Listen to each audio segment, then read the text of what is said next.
What is up, guys? Welcome back. Today, Blackbean is getting a major boost upgrade.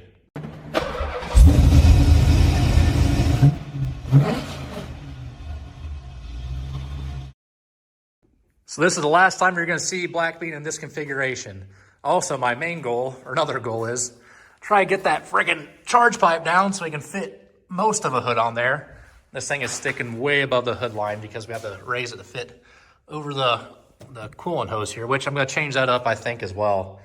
I think we're still going to have to cut a little bitty hole for the alternator. I don't know, it's kind of... Oh, yeah, we're going to have to trim a little spot for that. Then also the head unit pokes out just a little bit. So this here is it's a universal LS swap truck Fiat kit from Vortec. If you guys are kind of curious what it looks like slapped into a Mustang, this is where it fits. All right, everything kind of pokes out just a little too high, which I have no problem cutting my factory V6 hood. There's nothing I don't care about. It's just sitting over there on top of the four-wheeler right now. So not too worried about that. We'll address, putting like a cowl hood or something at one point in time, but this is where we're gonna go with this spring. So enough yakking. First things first, we need to rip off that supercharger.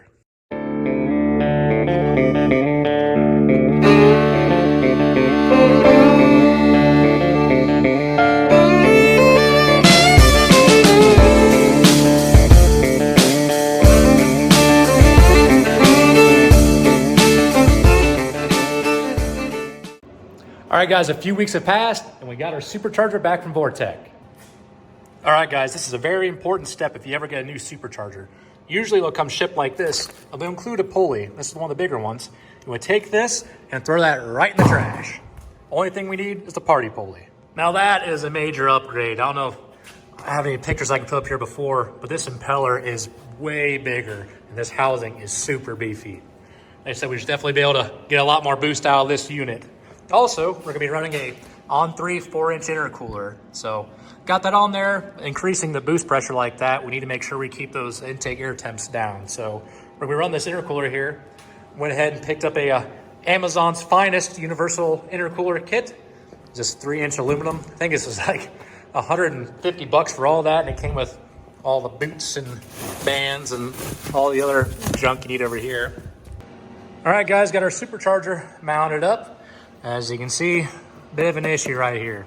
This shoots right there at the hood line, which I knew it'd be close, but obviously we can't be cutting out this structural part of the car. So what we're gonna do, luckily you can clock these housings just like a turbo. So when you loosen these clamps here, on the other side here, and what we're gonna do is we're gonna take this housing, we're gonna swing it down. Hopefully that'll allow us to shoot down through this fender here. I'll just cut a hole lower here where it's not nearly as important. And can I come through the fender? Then we're gonna mount our intercooler up here. But I really need to get this wheels off this thing so I can kind of see what I'm working with. So go ahead and get this car tossed on the lift.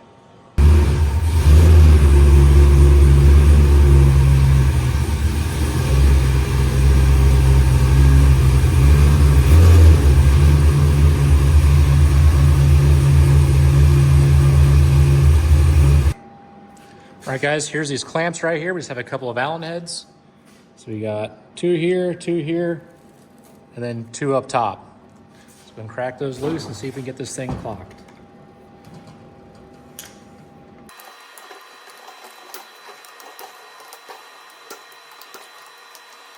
With any luck, should be able to kind of spin this guy.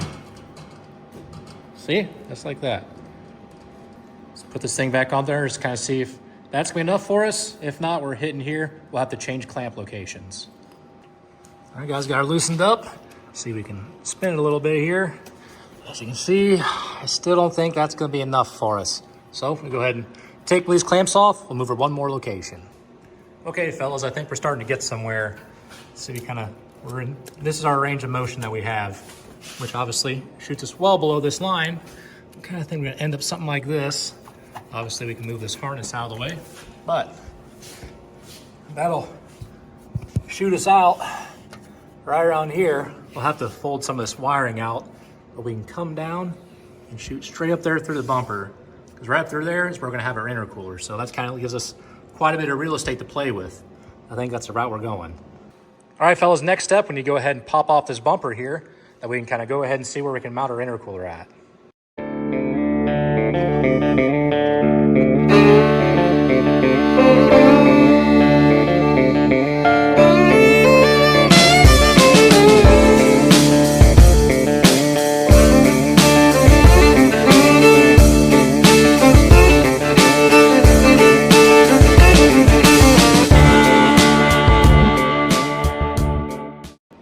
Okay, fellas, we got the bumper off here, the bumper cover technically, and as you can see, someone must have been really stuck and yanked the shit out of this lower core support.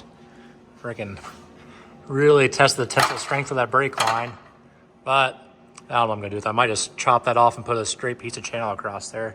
Not really that important right now unless it kind of impedes on where we're gonna mount this intercooler. But in my mind, I was kind of thinking I want to kind of retain this thing in case I get an accident, but it really right here, this kind of blocks a lot of airflow. So even if we put our intercooler in front of it, it's gonna be like sticking way out the bumper, look really nasty. Behind there, if you put it right up against it, there's zero airflow, obviously, for that. So this here is gonna cost us horsepower. That means it's gotta go. All right, so here's what we're working with. This bar is up here just to try to mock this up so I can see what I'm working with. Just a piece of aluminum I had laying around. I drilled holes in it. And what we're doing, I'm gonna try to retain these factory bumper bolts. So I got that, so I can just kind of lay it up here. I got it mounted up, and as you guys probably could have guessed, this stuff is hitting the back of the intercooler. So I gotta get the old sledgehammer out, I think, and we're gonna see if we can kind of smash that back into place. If not, like I said, I might have to cut it off, but we're gonna see about a little persuasion will do for us. Now watch this, I'm probably gonna miss and smash right into the radiator. All right.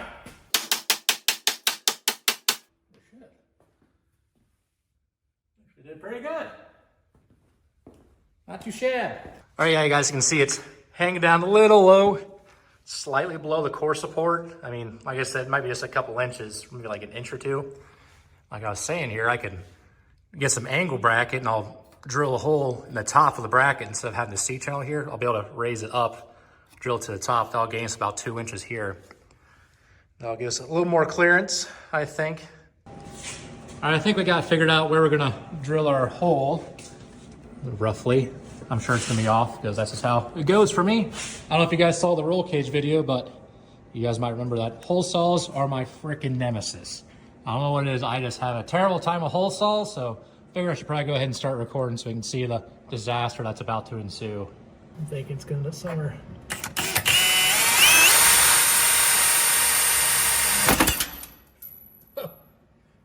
Okay, there's one hole, one drill bit snapped.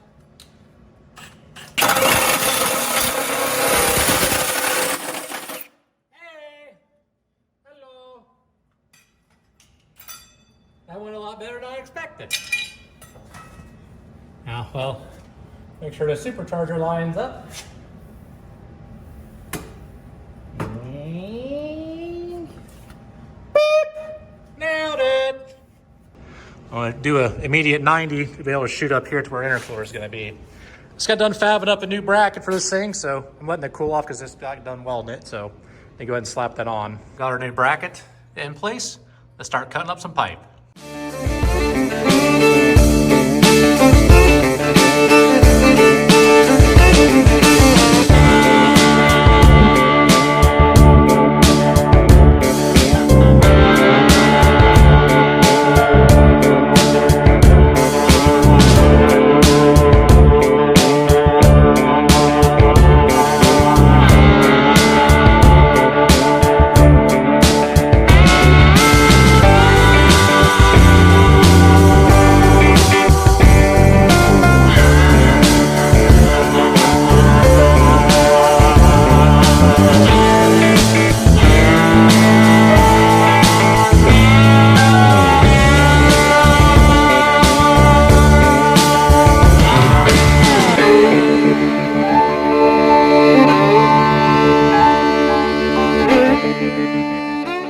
Next, we go ahead and put some bead rolls back on our pipes that we cut. Here's one I just got done. I got this little fixture here. We can kind of, it's just a bead roller. I think it was pretty cheap. It was like 60 bucks on Amazon, shipped to my door. and it seems to be doing pretty good. So I'll get you guys set up and we'll keep rolling with this.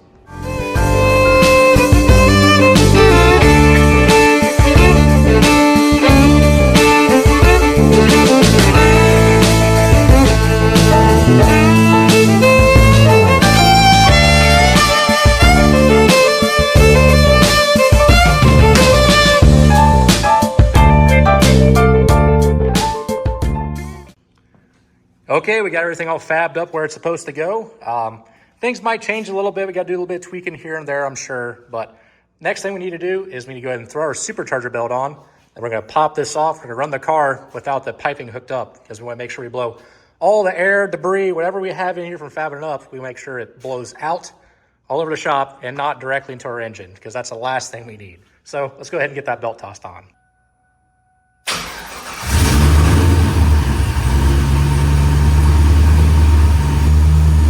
Moving some serious air.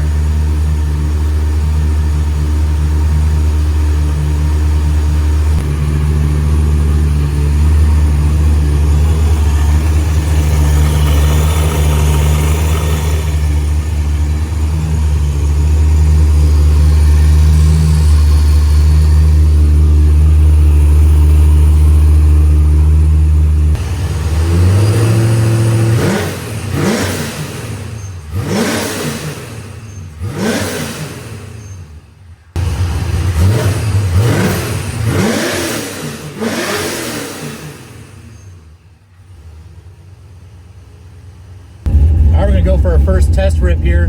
We're not gonna go too crazy because I don't have the fans hooked up. The cooling fans aren't even working right now. I'm just curious how much boost it makes. It's kind of a rough idea. I'm gonna get on just a little bit. We also have our drag radials on, so hopefully it kind of hooks up so we get some good data. I do have my data logger running, so I'll go ahead and go for a little ride here and see what it does. So I go through, get the transformed up just a little bit at least.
Bigger pulley, a smaller, bigger housing, smaller pulley. We should not be making less boost than we did before. Interesting. We might have a leak somewhere. I don't know. Kind of curious. I'll have to check things over. My buddy has the same setup, and he said his intercooler was killing his boost, but I have a 4-inch intercooler. I don't think that should be doing it for us. That's kind of strange. Could be belt slit, perhaps. I don't know.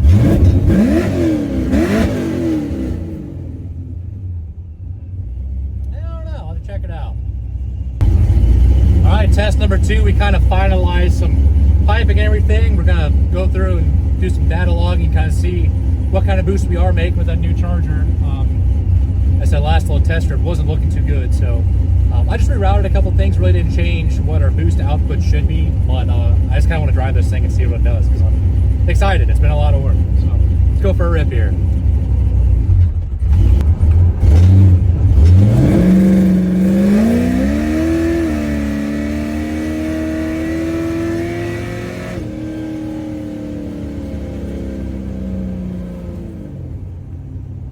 Yeah, we're belt slipping bad. So it's about what it has to be.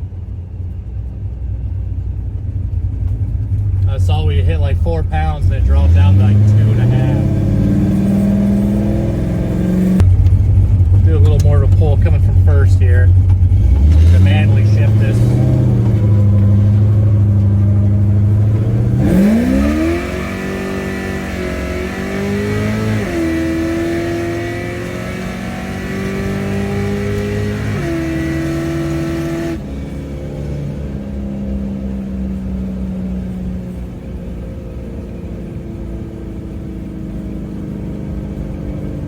That was fun.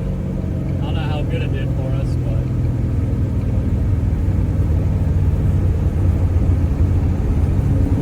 that was exciting. It wasn't, I mean, it was quick, but I don't think it's making the boost. I kind of started going a little bit faster, and I just kind of paid attention. I saw a poop of smoke up front. I think that's our belt smoking.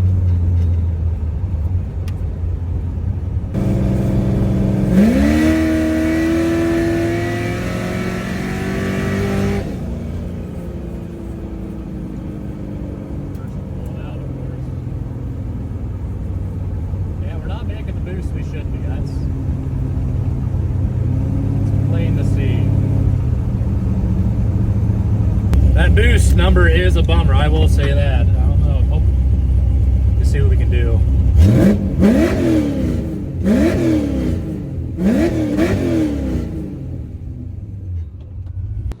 All right, guys, we got a little section of data log pulled up here. You can see the red line here is RPMs, and the green jagged line is boost. With these centrifugal superchargers, boost should increase like a linear path with RPMs. You can see we shoot up in RPMs here, we flash the converter, start grabbing and going. Boost spikes, it starts climbing like it should, hits their 4.5 PSI, and then just starts tanking. You see right there what's happening is we are definitely belt slipping. Kind of see this jagged edge, you know, it's kind of going up and down. The belt is grabbing, slipping, grabbing, slipping. You know, we go all the way up here to 6,000 RPMs, all up here to the top right around here, and we are making 1 pound of boost, if that. I mean, it kind of, where we make peak RPM, 6,005. See, we're down there to 0.6. We should be making probably about between 10 to 15 PSI with this charger setup, so definitely got some belt slip issues going on here. Really need to get that addressed. All right, here's the data log from before we did the TI housing upgrade.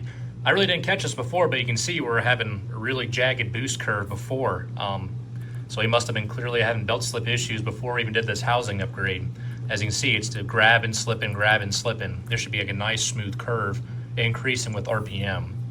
So, but even back then, you know, we're able to make a peak of 7.1 PSI at 5,700 RPMs. So, I mean, we were able to make more boost back then, but I think with a smaller belt on there and that bigger housing is moving more air, so it's gonna be more restriction on the belt. It's causing it to slip more. Our belt tensioner is completely maxed out, and unfortunately, this kit utilizes a fixed belt tensioner. So on factory cars, you know, you have a spring-loaded belt tensioner, but on this one's fixed. So what happens is the belt gets pulled across the supercharger, and since this is a restriction, the belt will stretch. And since this is fixed, this is not able to come in and kind of take up the slack. So I got a pretty wild clip I'll throw in here real quick for you.